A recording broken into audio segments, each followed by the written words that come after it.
Kuasamu terlebih besar, Tuhanku terlebih besar. Tak pernah terlambat janjimu ya Tuhan menolong hidupku.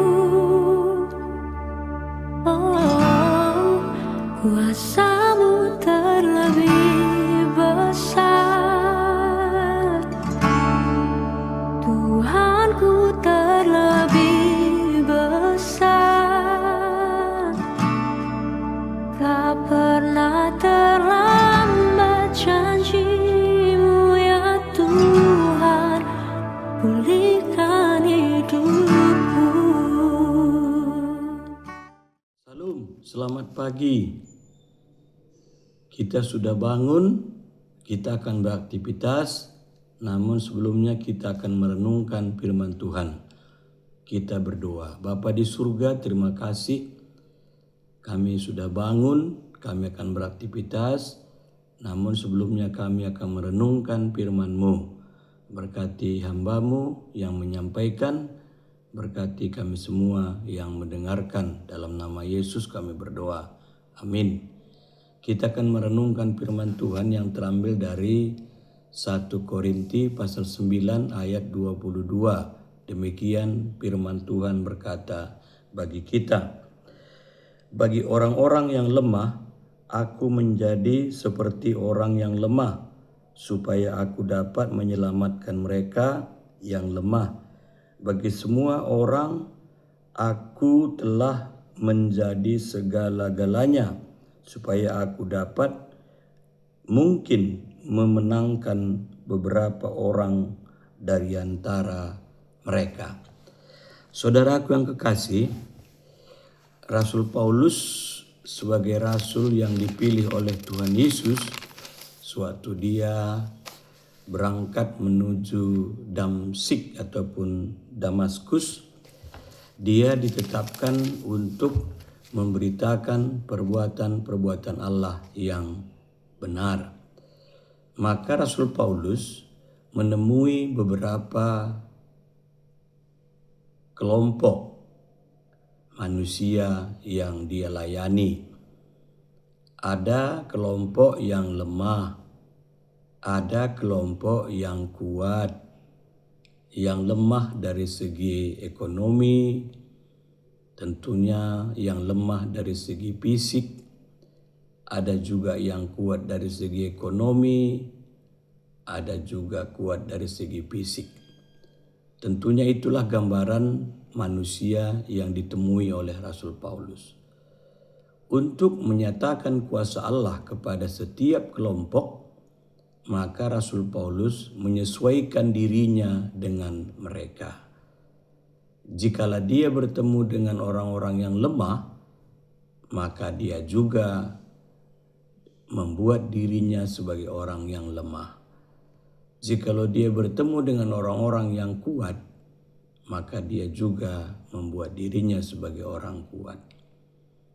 Karena Rasul Paulus sebelum dia menjadi pengikut Kristus ataupun menjadi rasul, dia sudah mengalami itu semua. Dia pernah lemah, dia pernah kuat. Namun semuanya itu diabdikannya kepada Tuhan setelah dia dipanggil menjadi rasul. Nah, saudaraku yang kekasih, kenapa demikian?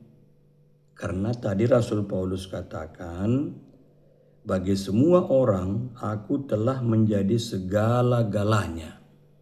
Artinya, pepatah mengatakan, di mana tanah dipijak, di situ langit dijunjung. Berarti jikalau kita memberitakan perbuatan-perbuatan Allah yang baik dan ajaib, kita harus menyesuaikan di mana kita berada. Bukan sesuka kita, tetapi kita harus belajar dulu bagaimanakah sikap orang-orang yang harus kita datangi. Sikap orang-orang yang kita harus temui. Itu maka saudara, ada istilah 3D. D yang pertama, dengarkan. D yang kedua, datangi. Dan D yang ketiga, diskusikan bersama dengan mereka. Berarti sebelum kita menuju suatu tempat, apakah kita sebagai orang yang berkunjung ke rumah jemaat ataupun kita sebagai pemberita Injil, kita harus dulu mendengarkan siapa yang harus kita kunjungi, siapa yang harus kita layani, siapa yang harus kita beritakan.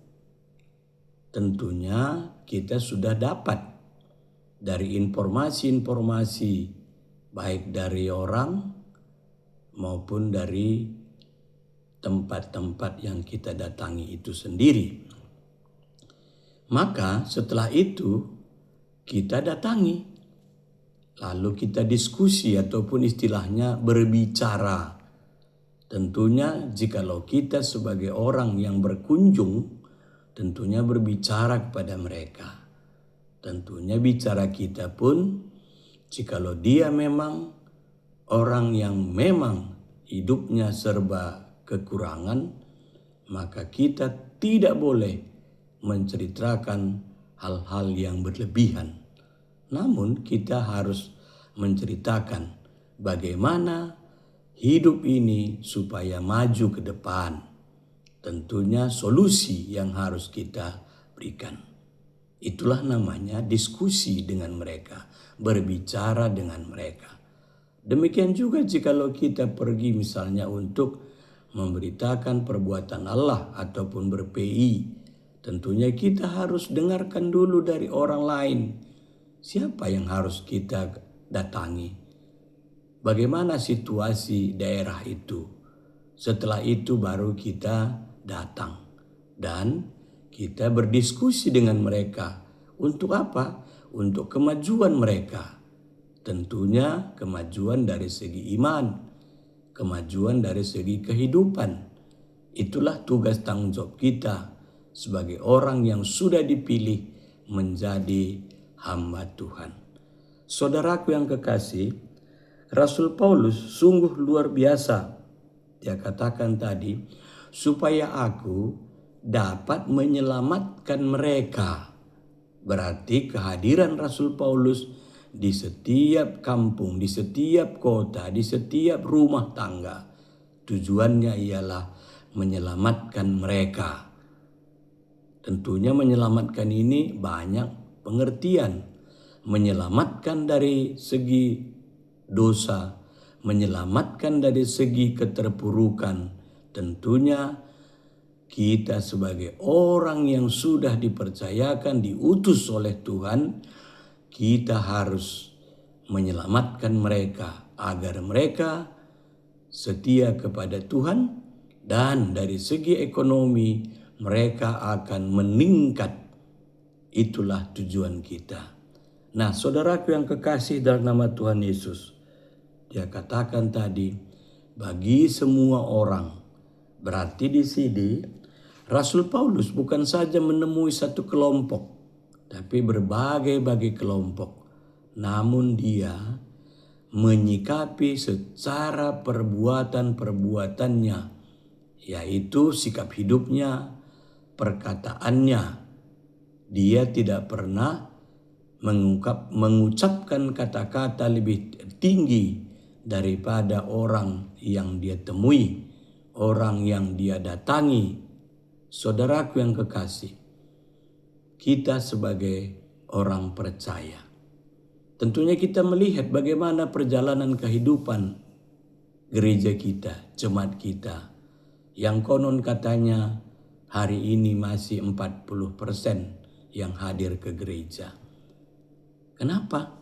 Tentunya itu adalah merupakan tanggung jawab kita sebagai orang yang setia kepada Tuhan, di mana kita ini harus menyatakan kuasa Tuhan dalam hidup setiap jemaat kita. Baik jemaat kita yang gundah gulana, jemaat kita yang kuat, jemaat kita yang lemah. Tentunya kita harus menyesuaikan diri kita dengan mereka-mereka yang kita datangi. PRT merupakan salah satu kekuatan yang bisa kita lakukan, yang laksanakan. Karena memang lewat perkunjungan rumah tangga, lewat kehadiran kita, baik kita sebagai hamba Tuhan maupun sebagai jemaat, adalah merupakan sikap hidup untuk menguatkan saudara-saudara kita. Saudaraku yang kekasih, pagi ini firman ini mengingatkan kita kembali supaya saya dan saudara harus mendatangi setiap orang, jemaat-jemaat Tuhan, khususnya yang sudah lama tidak hadir dalam kegiatan gereja kita. Misalnya, tidak datang lagi PJJ, tidak datang lagi ke gereja, tidak datang lagi PA. Itu semua tanggung jawab kita yang kuat, karena mereka itu mungkin lemah dari segi fisik, lemah dari segi ekonomi. Karena apa saudara?